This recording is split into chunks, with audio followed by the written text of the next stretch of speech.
Welcome to lesson number 3 in our series on the book of James. For those who are watching this in real time, I apologize for missing last week just with some things that came up. And then in our in-person study, which is on Wednesday nights at 5:30 at Cleveland First United Methodist Church, we were kind of not all the way through chapter 3, and we are not doing everything in exact chapter sequences. We just kind of discuss until we run out of time, basically.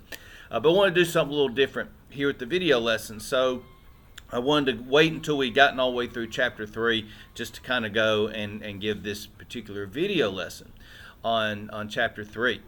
I'm recording this in early February of 2025.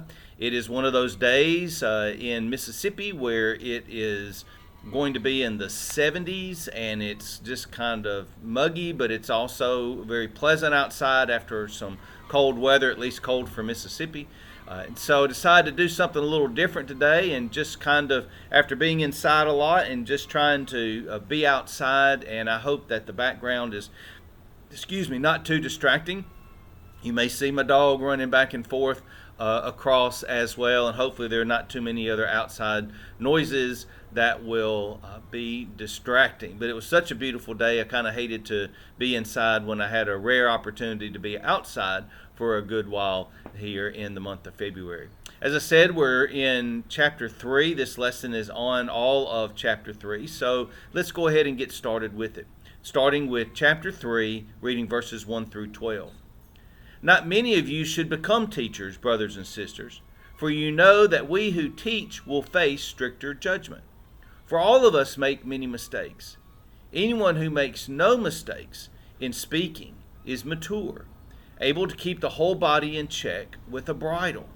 If we put bits into the mouths of horses to make them obey us, we guide their whole bodies. Or look at ships. Though they are so large and are driven by strong winds, yet they are guided by a very small rudder, wherever the will of the pilot directs.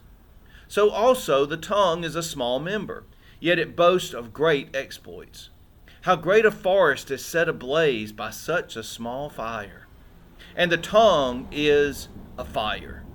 The tongue is placed among our members as a world of iniquity. It stains the whole body, sets on fire the cycle of life, and is itself set on fire by hell. For every species of beast and bird, of reptile and sea creatures can be tamed and has been tamed by the human species.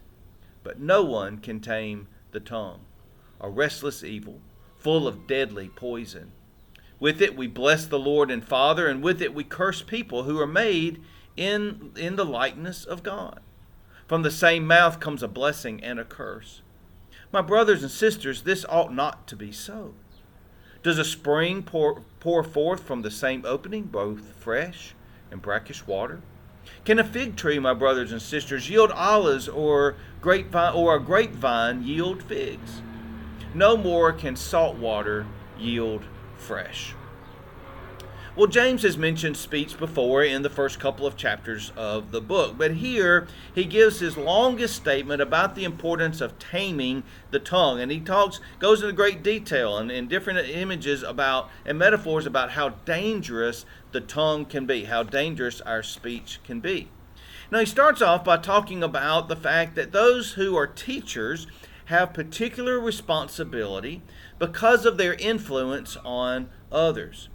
When he talks about making mistakes, he's not talking about mistakes and in the sense of maybe somebody makes an error, a fact, or maybe a misstatement that is made with good intentions but maybe just got something wrong.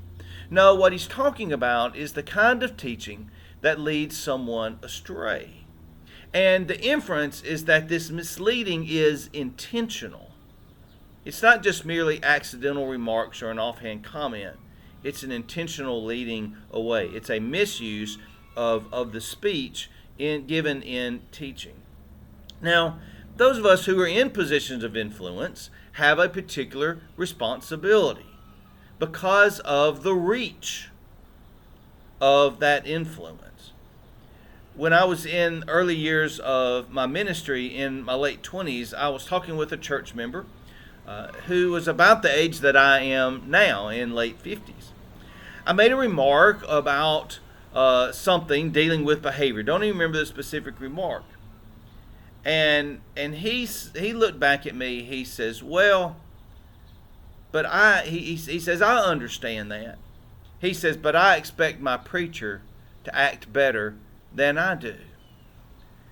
Now, my response to him was that as people of faith, as people who proclaim Jesus Christ as Savior and Lord and are called to submit to His will, we are all bound by the same parameters. We are all bound by the claim of Christ upon our lives. And we are responsible. We are all responsible for our thoughts, intentions, and actions. And just because I'm a minister, or just because somebody is a teacher, or just somebody is a professor, just because they're a counselor, those sorts of things, doesn't mean that other people have less responsibility to guard their own speech and to guard their own actions. We are to live those lives of holiness, no matter what it is that we might have as a profession or vocation here on earth. Having said that, I get exactly what he meant. And isn't it interesting that here in first century early church, that James is making this same point. He is saying that those who are teachers will face stricter judgment.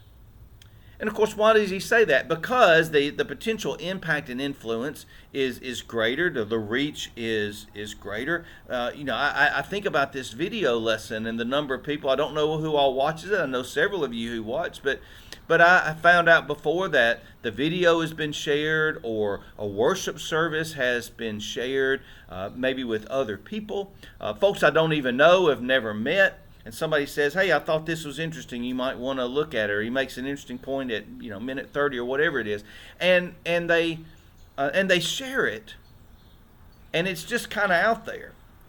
And I'm not naive enough to believe that what I say and do doesn't have impact or influence or can't be misconstrued.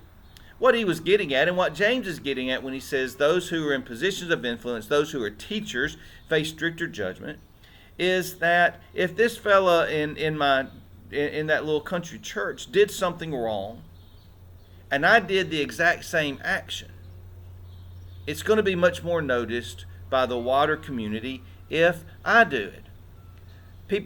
For example, people get DUIs regularly. A lot of people get DUIs all the time. But if a pastor in a community were to get one, it would most likely could end up in the papers. It would certainly be broadcast across town. An example that I've used before in talking about how Christ calls us to go to the least and the last and the lost and those who may not ever come to church. But how we often look at that and then somehow think that when we go to talk with people whose lives may be disordered and whatnot, of how it is that so often those things are misconstrued. And the example I give is that if I were to go out at 11 o'clock at night to a juke joint in the Delta, and I was there to 1 o'clock in the morning, and maybe somebody's out driving for whatever reason around that time, or they may even be in the juke joint themselves, and they happen to see me or happen to see my car there as they are going by. Do you think that person would say, "Oh, look at Brother Chris. He's out there witnessing, and out there he's witnessing to those folks at the bars. He's witnessing to whoever is out there trying to bring them to Christ"? Or would social media and phones and text messages be blowing up all over the place? "You won't believe where I saw the preacher of First United Methodist Church." Well, we know which would be the case, don't we? There is greater judgment because that accountability is there across the community. The consequences of those who are teachers and those who are in positions of influence and the impact of words and actions can be particularly detrimental to more than just the person speaking or maybe just one other person. It's in the whole community. Then he goes on to talk about the sin of, quote, the tongue. Now, the sin of the tongue, as it said, is really another one of those things that's mentioned throughout the Bible. It's mentioned in Proverbs, some of the books of the prophets. It's written and mentioned in the words of Jesus, the teaching of Jesus, who says that our words can justify us or condemn us. Here, James makes two really nice, or a few nice analogies. He likens the tongue to the bridle of a horse and to the rudder of a ship. These small things that may not even be seen and noticed still help control and guide vessels, be it a horse or be it a ship, much larger than themselves. In like manner, he says, what we say can both reveal and it can shape who we choose to be, and it can have impact on others. And then, just in case you didn't quite get that analogy, James kind of offers another analogy, and he likens the tongue to a fire and says that even a small match can set an entire forest or area on fire. In other words, not just for teachers, James issuing a particular warning to teachers, but not just teachers, all of us have to remember that words have impact and words have meaning. And words that are misconstrued or deliberately deceiving can cause great damage, whether intended or not. But the judgment comes in that if somebody uses them with the intention to deceive, the intention to mislead, the intention to lead somebody astray. Words have impact and meaning, and I think we're all aware of that. When I was growing up, I heard, and you probably heard the old adage too, and said to you, sticks and stones may break our bones, but words will never harm me. Now, as a kid, I learned that in relationship really to what other people may say about me, and maybe being upset because a friend or somebody, a kid I played with in the neighborhood or a kid at school maybe said something unkind or mean or made a joke about me or gossiped about me to other people. I've had glasses since I was 2 years old, except for a brief period in my early teenage years. I've worn glasses or contacts ever since I was 2 years old. And I used to have the little eye patch when I was a little kid and all those things. And, of course I got made fun of, being called Four Eyes and everything. I was really little, and so I got bullied a lot and had a lot of things said about me. And, and I would go and talk to my parents about that. And my parents would say this and would remind me to not pay attention to them. And that these words could only harm me if I allowed them to. Now, in that context, that old adage makes sense, because my parents were reminding me in the midst of all that I was loved and that I was fine for who I was and I was who God had made me, and that I knew I could feel safe and secure because they loved me and because I knew that they were there. And so they were basically saying, you're loved, you are who God created you to be. Don't worry about what other people might say about you. But, and I think James is getting at this with teachers, but really it's true for all of us, people who we love and respect. We also know that when it comes to other types of situations, that this proverb is a lie. Because words can harm, particularly if they are spoken by someone in authority or someone that we love. There is no way to calculate the impact of a parent who says to a child, you are just so much trouble, it would have been a lot easier on me if you'd just never been born. I'm ashamed to be your parent. Words can be devastating when a spouse comes and says, I no longer love you, or I'm not sure I ever loved you. It's devastating when a trusted friend with whom you shared an intimate secret shares that secret with others, violates that confidence. Maybe then even goes and ridicules you for it among other friends. Those words can hurt very much. And again, remember, he starts by talking about the particular responsibility of teachers. So he notes that our words have impact and that the tongue can be a fire and can set a great forest ablaze. He goes on to note that oftentimes blessing and curse both come out of the same mouth, uttered by the same tongue. But just as a house divided against itself cannot stand, neither can a tongue of cursing and a tongue of blessing and a tongue of praise coexist in the same person. One is going to dominate. And we know, don't we, when we just think about the practical aspects of relationships, we know that our words of cursing, and I don't mean necessarily cuss words, I mean just the words we use to demean or bring down or condemn or judge other people. These words of cursing can blunt and even destroy words of blessing, even if the words of blessing are greater in number than the words of cursing.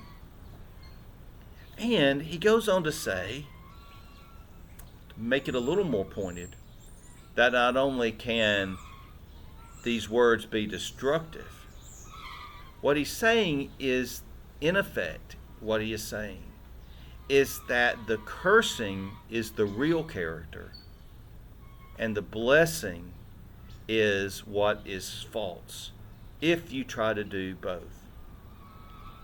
He's demonstrating that we show who we are by what we say and what we do. In early parts of the letter, James has hammered home the importance of doing, the importance of showing our faith and not just talking about it. He says, be doers of the word and not hearers only. He talks about the power of demonstrating. He says, you say, you have faith, you have works, I have faith. He says, I will show you my faith by my works. He talks about the power of demonstrating our faith by what we say and what we do. And here he reminds us that speech is part of our works. It's not just the physical actions, the actions of the hand to feet. It's just not our outward behaviors. It's what we say that is also part of our works, part of what we do in this world. The poet Maya Angelou had a saying that went like this: when someone shows you who they are, believe them the first time. Now, as Christians, of course, we believe in redemption. We believe people can change. We believe in the transforming love of God revealed in Jesus Christ. But if someone constantly belittles, ridicules, mocks, demeans, if someone constantly swears and curses others, don't fall prey to the attempt to just explain it away, to just say they're just having a bad day. We all have bad days. But if this is a constant thing and this is what is done, the reminder and what James is saying is believe them. Believe the curses. Believe the mocking. Believe the ridicule. And especially believe them when not only their words but their actions show the same thing. Don't try to explain it away or pretend that it's not real. That is who the real person is, not the one that may offer those faint praises. Well, he kind of continues on with this in verses 13 through 18. He says, who is wise and knowledgeable among you? Show by your good life that your works are done with gentleness, born of wisdom. But if you have bitter envy and selfish ambition in your hearts, do not be arrogant and lie about the truth. This is not wisdom that comes from above, but is earthly, unspiritual, and devilish. For where there is envy and selfish ambition, there will also be disorder and wickedness of every kind.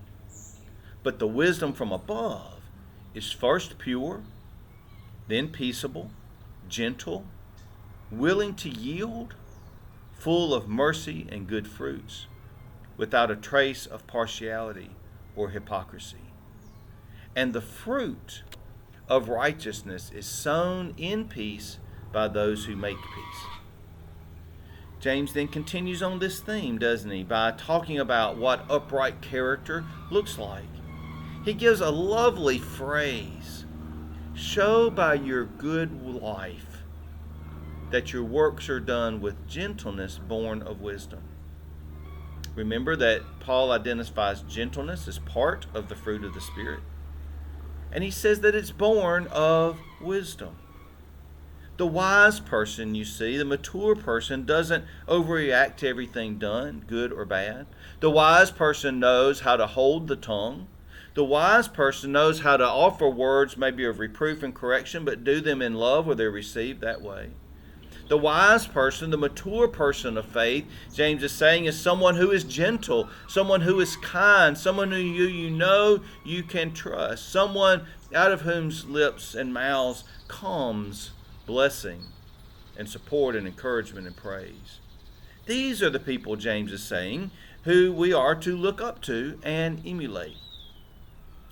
Now notice that James, throughout this letter, and we'll see this going in to other chapters as well, talks a lot about the outward behavior in speech and in deeds. But he's also clear that the outward actions don't determine one's faith or character. Rather, they reveal one's faith and character. That we are not to trust or follow after those who are arrogant or boastful or envious. Not those with selfish ambition who seek to advance themselves. And by the way, there's nothing wrong with ambition. That qualifier, selfish, is a really important thing to remember. There's nothing wrong with having ambition. I think we all should be ambitious. We all should be passionate. We should all have a great desire to do the best that we can to achieve the highest of our potential, to utilize the best of who we are. The danger comes when that ambition is not used to uplift others and impact the world for Christ, but solely for one's benefit, even if it harms somebody else. At its heart, this type of ambition is false. It's a lie, James tells us. It may play well in society. It may lead to a worldly success. It may even lead to people talking good about you, talking well about you. And it may mesh well with the value system of this world that encourages us to be selfish and to use that ambition solely for self. But that envy of looking at others and projecting and judging others, that selfish ambition does not reflect the truth of who Christ is or the kind of life Christ calls us to exemplify. And James doubles down on this admonition by saying that arrogance, bitter envy, selfish ambition, and the like come not from God, but from the devil. These are not heavenly characteristics, but earthly, worldly. They are not Christ-like, but are devilish. And in the Bible study, in the in-person Bible study, one person's translation even uses the word demonic. The result, you see, is that instead of bearing, the fruit of peace, they sow and they bring about disorder and wickedness. Think back to chapter 1, when he's talking about the implanting of the word of truth, and how what is implanted in us then eventually gives birth outside of us. Envy and selfish ambition give birth to disorder and wickedness. And lest, by the way, we don't understand the impact and the severity of that word disorder. We get wickedness, but the importance of the word disorder. If it just sounds kind of mild or even innocuous to us, the word disorder is a powerful word. It's packed with meaning. The scriptures tell us that our God is a God of order. He's a God who brings order out of chaos. It's the first thing that we're told. When God created the heavens and the earth was formless and void. And the wind of God, the Spirit of God, hovered over the waters. the world, everything was formless. And God spoke and began to create order by creating light and dark, night and day, sun and moon, plants, animals, birds, and us. Over and over again, God brings order out of chaos. And in Christ, God brings order to our disordered lives, to our disordered loves, our disordered priorities that lead to such destruction and can cause such harm in this world. The devil is the author of chaos and disorder. The devil wants to keep things shaken up all the time, because in the midst of all these smokes and mirrors and these distractions, these bells and whistles, in the midst of all of these things, then he can work without people really paying attention and noticing what is going on. Disorder is brought about by the forces of evil when one's life is shaped by envy and selfish ambition, arrogance, and the like. So James draws this direct contrast, you see, between a gentleness born of wisdom and a disorder and wickedness born of envy and selfish ambition. And he reminds us throughout this entire chapter that both our words and our actions demonstrate what is in our heart. It doesn't even matter, he says, how many good words we may speak. When we speak with curses, even if it is accompanied by some blessing, believe the curses. When the speech is harmful, even if there is some uplifting, believe the harmful, demeaning speech, no matter how many good words you may hear. Wisdom, James reminds us, knows how to hold the tongue, to keep the tongue in check. Wisdom comes from above because wisdom comes from God. It is pure. And that purity of life, that purity of heart that leads to the purity of life, leads to us being peaceable and gentle, willing to yield, full of mercy and good fruits, without a trace of partiality or hypocrisy. I'm not going to go back and quote 1 Corinthians 13 right now, but listen to this statement one more time. I don't know. We have no way of knowing if James had read 1 Corinthians, Paul's letter to the Corinthians, what we call the 13th chapter, the love chapter, where he says, love is not envious or boastful or arrogant or rude. It does not insist on its own way. It doesn't rejoice in the wrong, but rejoices in the truth. Listen to what James says. Love that is pure, a heart that is pure, leads to a life that is peaceable, gentle, willing to yield, full of mercy and good fruits, without a trace of partiality or hypocrisy. And again, just a quick reminder, James is not talking about the fact that none of us do this stuff perfectly. He's not talking about the fact that at some point all of us have shown partiality. All of us are hypocrites. We all can look to ways that we've been hypocritical. What he's talking about is that willful speech, that willful living out of what is in our heart. That our lives are characterized by these things. That is what is in our heart, that seeks to uplift the self, even at the cost of other people. That is earthly, it's unspiritual, it's devilish. None of us are perfect. None of us get all this stuff right. But what's the intention of your heart? And is the intention of your heart being demonstrated in what you say? Inevitably, what is in your heart will be revealed, no matter how much you may try to hide it. So we have to remember of the importance of making sure that we have that transformed life. Notice throughout this chapter, as well as the other two for that matter, James doesn't give us a whole lot of nuance. There are not a lot of qualifiers in the midst of this. He is addressing in a direct and strong manner what it means to be a servant of Christ. He says that the fruit we bear through our words and actions demonstrates who we are and who we follow.